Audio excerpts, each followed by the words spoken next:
Hello everyone, it's Mrs. Fowler again. So last time I read the Twits to you, the Mr. and Mrs. Twit had just gone off to buy guns and the monkeys were left alone with the birds, so let's see what happened. Mugglewump has an idea. As soon as Mr. and Mrs. Twit had disappeared down the road, the monkeys all flipped back onto their feet the right way up. "Quick, get the key!" Mugglewump called out to the roly-poly bird, who was still sitting on the roof of the house. "What key?" shouted the roly-poly bird. "The key to the door of our cage," cried Mugglewump. "It's hanging on a nail in the workshed. That's where he always puts it."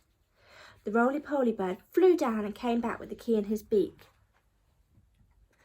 Mugglewump reached her hand through the bars of the cage and took the key. He put it in the lock and turned it. The door opened.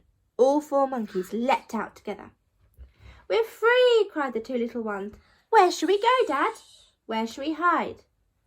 "Don't get excited," said Mugglewump. "Calm down, everybody. Before we escape from this beastly place, we have one very important thing to do."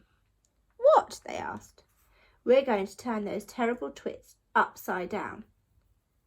"We're going to what?" they cried. "You must be joking, Dad." "I'm not joking," Mugglewump said. "We're going to turn both Mr. and Mrs. Twit upside down with their legs in the air." "Don't be ridiculous," the roly-poly bird said. "How can we possibly turn those two maggoty old monsters upside down?" We can, cried Mugglewump. "We are going to make them stand on their heads for hours and hours, perhaps forever. Let them see what it feels like for a change." "How?" said the roly-poly bird. "Just tell me how." Mugglewump laid his head on one side and a tiny twinkly little smile touched the corners of his mouth. "Now and again," he said, "but not very often, I have a brilliant idea. This is one of them. Follow me, my friends, follow me." He scampered off towards the house, and the other three monkeys and the roly-poly bird went after him. "Buckets and paintbrushes," cried Mugglewump. "That's what we want next. There are plenty in the workshed. Hurry up, everyone. Get a bucket and a paintbrush." Inside Mr. Twit's workshed there was an enormous barrel of hug-tight sticky glue, the stuff he used for catching birds. "Fill your bucket," Mugglewump ordered. "We're going into the big house."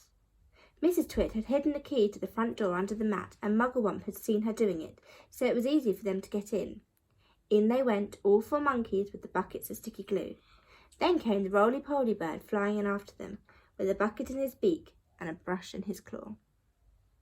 I think I'll leave it there. Quite excited to see what they have planned. See you soon, Royal Rise.